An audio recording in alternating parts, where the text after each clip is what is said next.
Or, si l'on prêche que Christ est ressuscité des morts, comment quelques-uns parmi vous disent qu'il n'y en a point de résurrection des morts? S'il n'y a point de résurrection des morts, Christ non plus n'est pas ressuscité.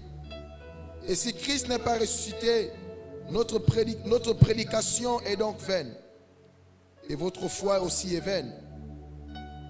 Il se trouve même que nous sommes des faux témoins à l'égard de Dieu, puisque nous avons témoigné contre Dieu qu'il a ressuscité Christ, tandis qu'il ne l'aurait pas ressuscité. Et si les morts ne ressuscitent point. Car si les morts ne ressuscitent point, Christ non plus n'est pas ressuscité. Et si Christ n'est pas ressuscité, votre foi est vaine. Vous êtes encore dans vos péchés.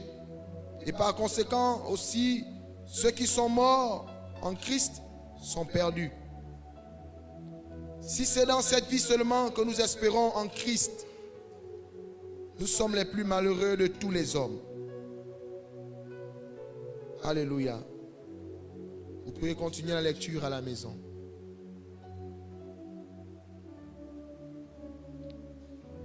Alors, Paul vient dans cette parole rappeler à l'Église. Et je vais vous dire pourquoi Paul rappelle cette parole à l'Église. Il dit, je reviens au premier verset, « Je vous rappelle, frères, l'évangile que je vous ai annoncé, que vous avez reçu, dans lequel vous avez persévéré et par lequel vous êtes sauvés. Si vous le retenez tel que je vous l'ai annoncé, autrement vous auriez cru en vain. » Alléluia.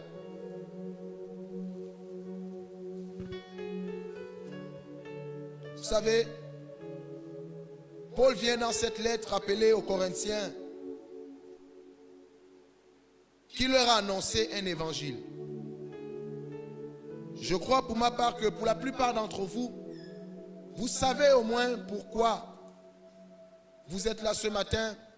Vous savez au moins pourquoi vous avez accepté Jésus-Christ comme étant Seigneur et Sauveur. Parce que si vous ne le savez pas, ou que vous l'avez oublié, laissez-moi vous rappeler ce que vous faites ici ce matin, comme Paul l'a fait aux Corinthiens. Et j'aime ce verset 19 de 1 Corinthiens 15 qui dit, « Si c'est dans cette vie seulement que nous espérons en Christ, nous sommes les plus malheureux de tous les hommes. » Je veux dire à quelqu'un que la foi que nous avons, c'est la foi dans la résurrection de Christ.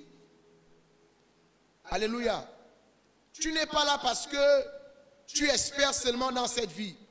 Aujourd'hui, je vois beaucoup de personnes se décourager parce que justement, ils ne voient pas les choses se passer dans la vie.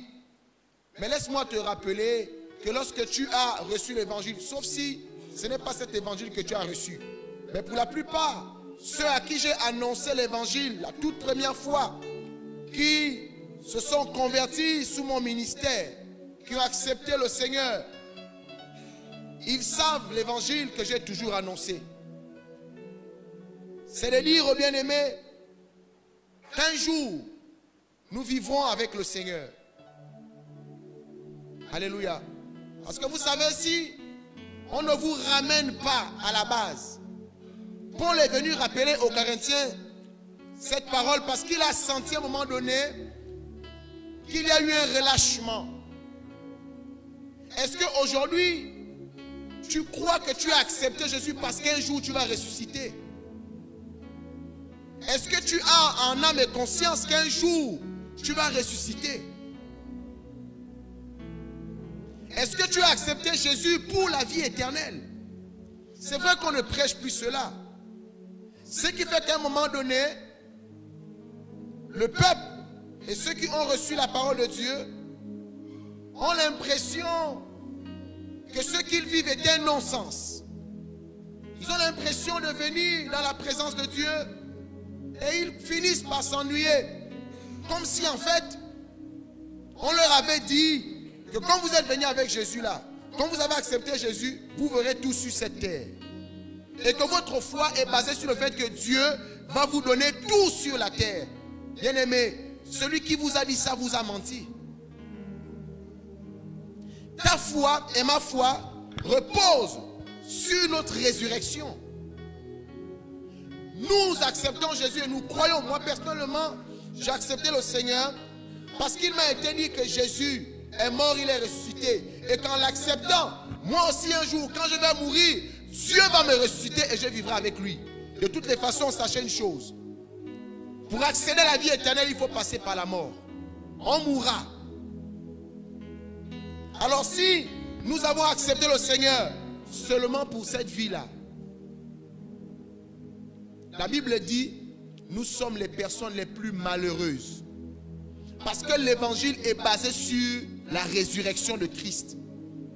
L'évangile est basé sur la résurrection de Christ. Donc, il y a la résurrection des morts. Les morts vont ressusciter. Nous revivrons. Nous n'avons pas accepté Jésus seulement pour cette terre, seulement pour cette vie. Et Jésus n'est pas allé à la croix pour cette vie. Si tu l'avais oublié, il faut que je te le rappelle. Pour ne pas que tu te mettes à accuser Dieu ou à te sentir ennuyé dans la présence de Dieu. Alléluia. Et Paul est venu rappeler aux Corinthiens cette parole à leur disant, faites attention. L'évangile que nous vous avons annoncé, c'est l'évangile selon lequel vous allez ressusciter aussi comme Christ. Si vous l'avez accepté, c'est parce qu'on vous a dit qu'il est ressuscité. Dites-moi un peu, quel est le sens que vous donnez à votre baptême? Plus que la Bible nous dit, c'est en la mort et en la résurrection que nous faisons cela. Donc nous sommes faits, on a été baptisés pour un mort. Donc tu as été baptisé pour un mort. Comment tu peux croire en quelqu'un qui n'est pas vivant? Où est basée ta foi?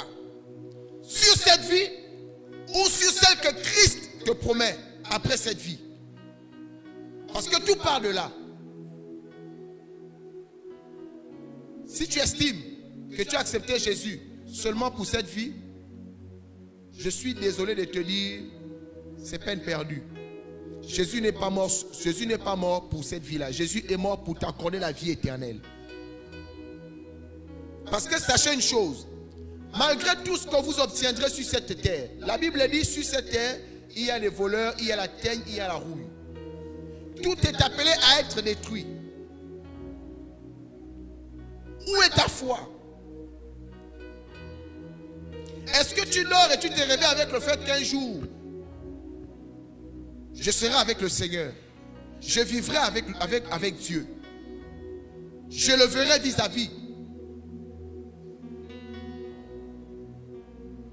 Est-ce que c'est ce qui anime ta foi?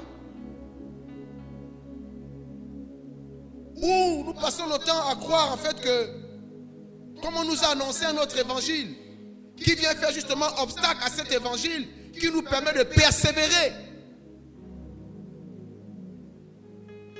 La vie éternelle, tu ne pourras pas la voir sans passer par la mort. Alléluia. Mais si seulement, toi tu espères, ou dans ta foi, il faut que Dieu te fasse tout. Parce que si Dieu ne te fait rien là, pour toi ça veut dire que tu as cru en vain. Mais ça veut dire que ta foi est vaine.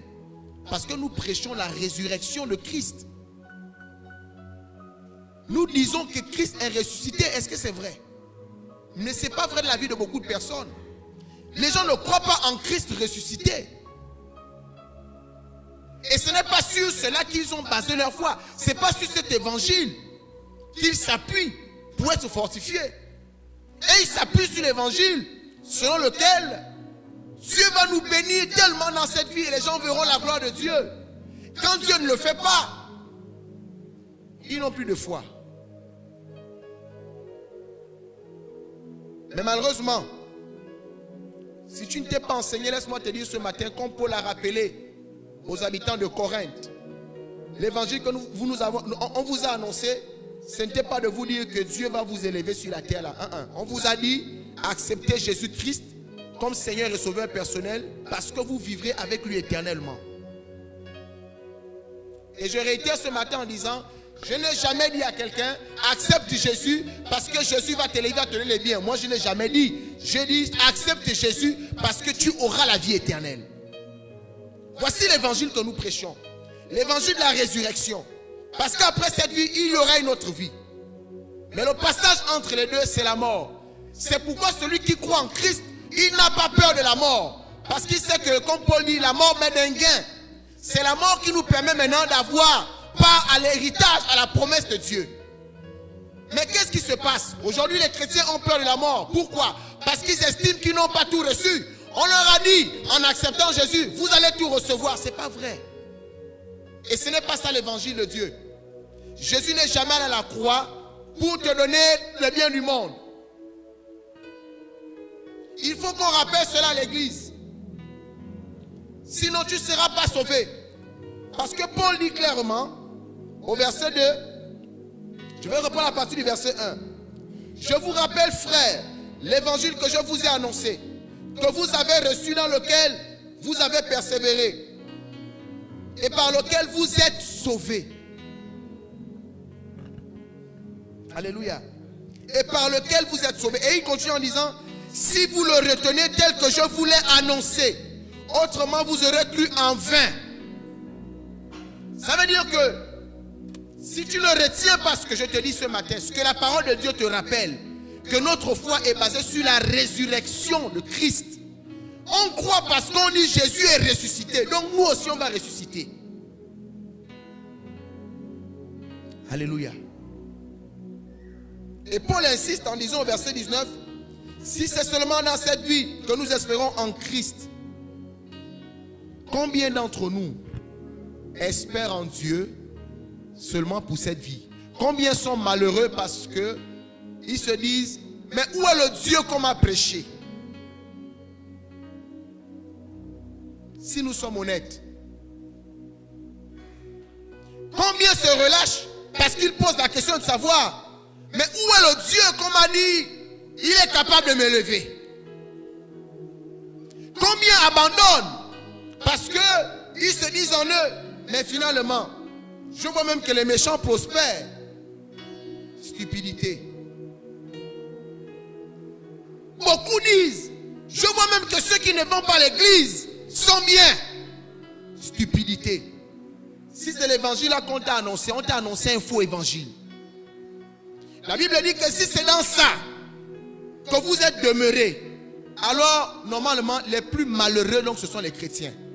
Donc nous avons témoigné contre Dieu qu'il a ressuscité Jésus, alors qu'il ne l'aurait pas fait. Donc nous sommes des faux témoins à l'égard de Dieu. Pourquoi est-ce que tu as accepté Jésus? Je veux que tu te poses cette question ce matin. Parce que c'est par là que tout va se passer. Tout sera déterminé par ça. Pourquoi est-ce que j'aime accepter ce Jésus-là?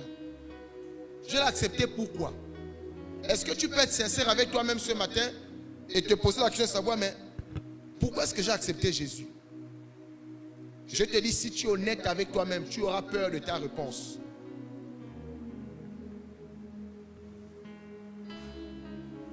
Entre dedans de toi et pose-toi la question sincèrement. Quand j'ai dit j'accepte Jésus-là, c'était pourquoi? Vous allez voir la réalité. Vous verrez de vous-même ce qui est au-dedans du cœur de l'homme. Parce que, à regarder l'attitude des chrétiens, on ne voit pas cette foi qui est basée sur la résurrection. Qu'un jour nous vivrons éternellement avec Dieu. Vous savez, celui qui a à cœur cette réflexion a un comportement différent. Vous pensez que quelqu'un qui sait que sa promesse sera au-delà de cette vie peut désespérer parce qu'il ne voit pas les choses de la vie présente? Pourquoi les chrétiens sont désespérés? Parce qu'on leur a annoncé un faux évangile.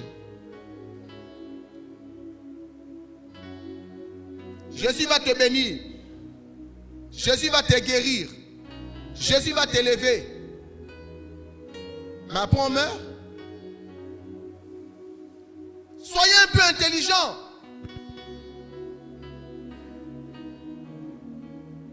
Sinon, j'aurais demandé à Christ, tu vas me guérir, d'accord? Tu vas m'élever, tu vas me donner beaucoup d'argent. Mais après, je meurs. C'est tout. Donc, toi, le roi des rois, c'est tout ce que tu as fait. Donc, après m'accorder le fait de m'enjailler, je voyage jusqu'à, j'ai plusieurs jets, j'ai un parking de jets. Tout l'argent de la Suisse est à moi. Je voyage, c'est-à-dire la terre n'est plus un secret pour moi. Mais après, je meurs. Soyez un peu intelligent. Alléluia. Dieu a fait des miracles. Oui. Vous connaissez la femme à la perte de sang. Vous connaissez son histoire. C'est quoi l'histoire de la femme à la perte de sang? La Bible dit, elle est venue, elle a touché le pan de la robe. Après 12 ans de maladie, elle perdait le sang pendant 12 ans. C'est extraordinaire, non? Elle avait peur de quoi quand elle perdait le sang là? Elle avait peur de mourir. Bien aimé, quand tu perds le sang pendant 12 ans, tu es stressé. Tu vois la mort. Elle a dit en elle-même, oh, si seulement je pouvais, ne serait-ce que toucher le pan de la robe de cet homme, certainement, je serais guéri. Et la mort va s'éloigner de moi. Stupidité. La femme a la paix des saints vivantes. Ah. Non, parce que toi, tu crois que toi, tu es plus que la femme à la perte de sang. Elle a touché. La Bible dit, elle fut guérie à l'instant. Mais la Bible ne te dit pas qu'elle est quand même morte après. Ce n'est pas pour la perte de sang, mais elle est morte. C'est tout. C'est ça Jésus. Après je meurs quand même. Non. Le Dieu que je te prêche, c'est pas comme ça qu'il opère. Et il n'est pas mort seulement. Il n'est pas mort pour ça. Il est mort pour quelque chose de plus excellent. Une vie où il n'y a pas la corruption. Une vie où tu ne connais pas ce qu'on appelle le stress. Et c'est sur cela que tu dois baser ta foi. Sur la vie éternelle que Dieu t'accorde en l'acceptant. C'est pourquoi tu es capable de renoncer aux choses de la terre. Et ne pas être malheureux parce que tu ne les as pas. Au contraire, tu les vois comme de la boue. Mais dès qu'on a commencé avec notre affaire, à un moment donné, les choses ont bien commencé dans le réveil. Je ne sais pas ce qui s'est passé. À un moment, on s'est réveillé. Quelqu'un est venu donner le somnifère à l'église. Et on s'est rendormi. Et c'est ce qui explique qu'aujourd'hui, quand vous regardez l'attitude des chrétiens, c'est lamentable. Ils sont tristes et découragés parce qu'ils n'ont pas les choses du monde.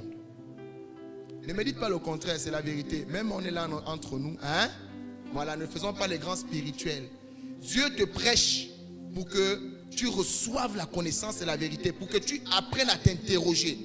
Dieu le fait parce qu'il ne veut pas que tu te perdes.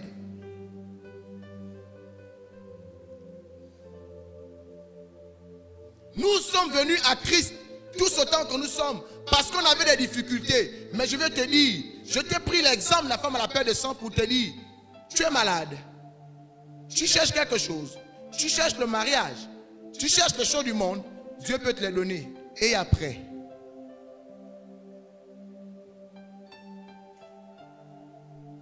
tu vas mourir. C'est tout. C'est ce Dieu-là qu'on t'a annoncé. La Bible ne dit-elle pas que sert-il un homme de gagner le monde? Dieu peut te donner le monde. Il te dit, mais ça te servira à quoi? Alléluia. Notre foi est basée sur la résurrection. Un jour, toi et moi, nous allons ressusciter. À condition que tu l'aies compris. Alléluia. Lazare a été ressuscité. 4 jours dans le tombeau. 4. Il était pourri. Lazare est vivant. Ah. Toi, tu as fait 4 jours. Mais on raconte tout le temps. Oh, le Dieu de Lazare.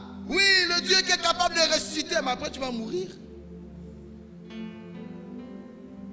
Un jour, le Seigneur pouvait me dire, comment est-ce que vous pouvez me mettre à côté, c'est-à-dire, vous me prenez, vous me mesurez, vous me mettez à côté du diable qui est capable d'opérer les mêmes choses. J'étais dans ma chambre, j'étais couché, le Seigneur me dit, Barak, ne me prenez pas pour... j'ai horreur, c'est-à-dire la façon, la conception que vous avez de moi, ça veut dire que vous me mettez à côté de ma créature. Moi seul est capable de faire ce que lui ne peut pas faire. Le diable est capable de ressusciter quelqu'un. Le diable est capable de vous guérir. Il est capable de donner de l'argent. C'est comme ça que vous me voyez.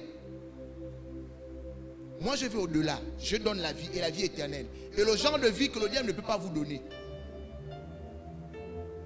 Or, la foi de beaucoup de personnes justement est basée sur ces choses-là. Si tu as la foi basée sur ces choses, ça veut dire que tu mets Christ au niveau du diable. Parce que le diable ne peut te donner que ces choses maintenant. Après, il ne peut plus. Toutes les personnes qui ont baptisé avec ce type-là ont fini comment? Elles ont fini comment? Après toute la gloire. Mais comment se fait-il que de nos yeux, nous voyons ça, mais nous courons encore à la suite de ces mêmes bêtises? Qu'est-ce que tu espères que tu auras qu'un homme n'a jamais eu? C'est quelle stupidité dans laquelle nous marchons? Tu dois avoir la vraie foi, celle qui est fondée sur la résurrection et la vie éternelle. Si tu n'as pas compris ça, commence à chercher ça, sinon tu ne seras pas sauvé. Parce que Paul dit, c'est ce que nous vous avons annoncé. Si vous le retenez tel, vous êtes sauvés.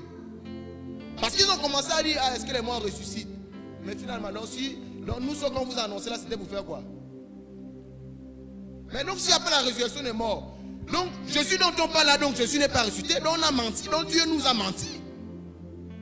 Paul tentait de leur dire, il leur a dit, ce Jésus-là, il est vraiment ressuscité parce que après votre affaire que vous connaissez, on l'a amené au tombeau. Il est apparu à plusieurs personnes, à moi-même qui vous parle. Il est vivant. Donc, si nous l'acceptons, il va aussi nous accorder la grâce de ressusciter. Nous vous annonçons pas Jésus seulement pour cette vie, mais pour la vie qui est après celle-ci. Donc, ne vous inquiétez pas et ne soyez pas tristes pour les choses que vous n'avez pas dans ce monde. Même si Dieu vous accordait toute la terre entière, vous allez mourir après. Et après.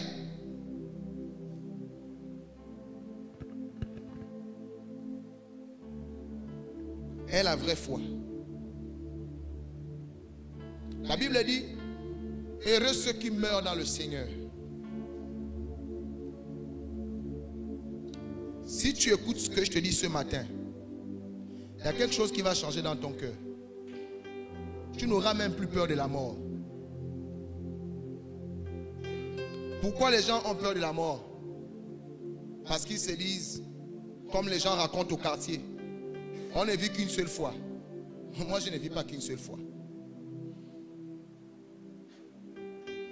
Si toi, tu vis une seule fois, c'est bon.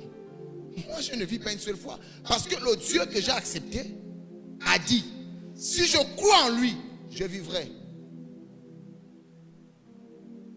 Alléluia. Bien aimé, nous devons faire attention parce que le Seigneur peut mettre dans mon cœur ce matin que les paroles que vous entendez, si vous avez reçu le mauvais évangile, je vous assure, vous êtes perdus. La foi vient de ce qu'on entend. Qu'est-ce que tu as entendu? Que viens à Jésus, il va te donner les biens. Ta foi sera là-dedans. Mais c'est une foi morte. On ne part pas à Jésus pour avoir les biens. On part à Jésus pour avoir la vie. Et la vie éternelle. La Bible dit la vie en abondance. C'est pourquoi les gens se compromettent. Parce qu'ils se disent, oh mon Dieu, l'âge avance. Quel âge qui avance?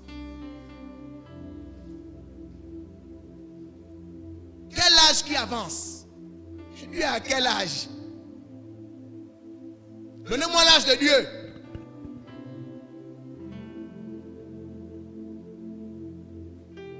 Donnez-moi l'âge de Dieu.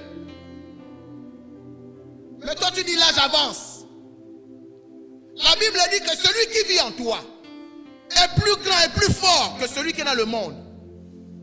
La Bible dit il n'a ni commencement ni fin. Quel est l'âge de Dieu? Mon âge avance. Oh Seigneur, tu stresses.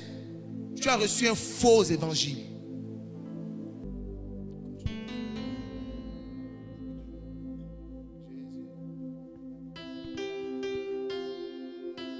Oh, j'aime le Seigneur. Et chaque fois que Dieu me fait ce clin d'œil, je lui dis merci. Parce que vous savez, quand le monde bouge, on finit par... Il y a une confusion qui nous envahit. En fait, le diable veut nous faire oublier notre véritable nature. Il veut nous faire oublier notre véritable royaume. Mais le Seigneur vient ce matin pour te dire, ne te laisse pas troubler. Tu as un père. Tu as une cité. Tu as un royaume. Tu as un grand frère. Et tu as des serviteurs. Parce que Dieu mettra à ton service des anges. Alléluia. Tu n'iras plus à la montagne pour le chercher. Oui. Parce que tu le verras face à face. La Bible dit, je dresserai ma tente devant eux. Yes, Lord. Tu n'iras pas traiter avec les sirènes et les esprits de forêt pour avoir de l'or. Parce que tes rues seront pavées d'or. Tu vivras. Et tu auras ta récompense. La Bible dit, la table est dressée. Il attend. L'époux attend. Et sur cette table, il y a des chaises. Devant chaque chaise, il y a une couronne imprimée. Et Dieu attend. Bien-aimé, le festin nous attend. Sur cette terre, nous sommes là pour le servir. Pour chercher ceux de nos frères qui se perdent. Que le diable trompe. Donne tout ce que tu as. Mais refuse que le diable prenne encore quelqu'un dans ta famille. Refuse que le diable prenne encore quelqu'un dans ton quartier. Donne tout ce que tu as. Parce que Jésus a dit, la place est grande. Tu as une place. Que le diable ne te séduise pas. Ne perds pas ta couronne. Oh, la couronne de gloire. Bien-aimé, persévère jusqu'à la fin. La mort est notre gain pour voir le roi des rois. Oh mort, où est ton aiguillon? Oh mort, où est ton pouvoir? Christ est ressuscité et nous vivrons avec lui et personne ne pourra nous empêcher. Alléluia. J'habiterai. Oh Jésus, je bénis ton nom. Tous les jours. Merci pour ce message d'espoir qui me donne la force. Qui donne la force à mon frère, à ma soeur ici présent.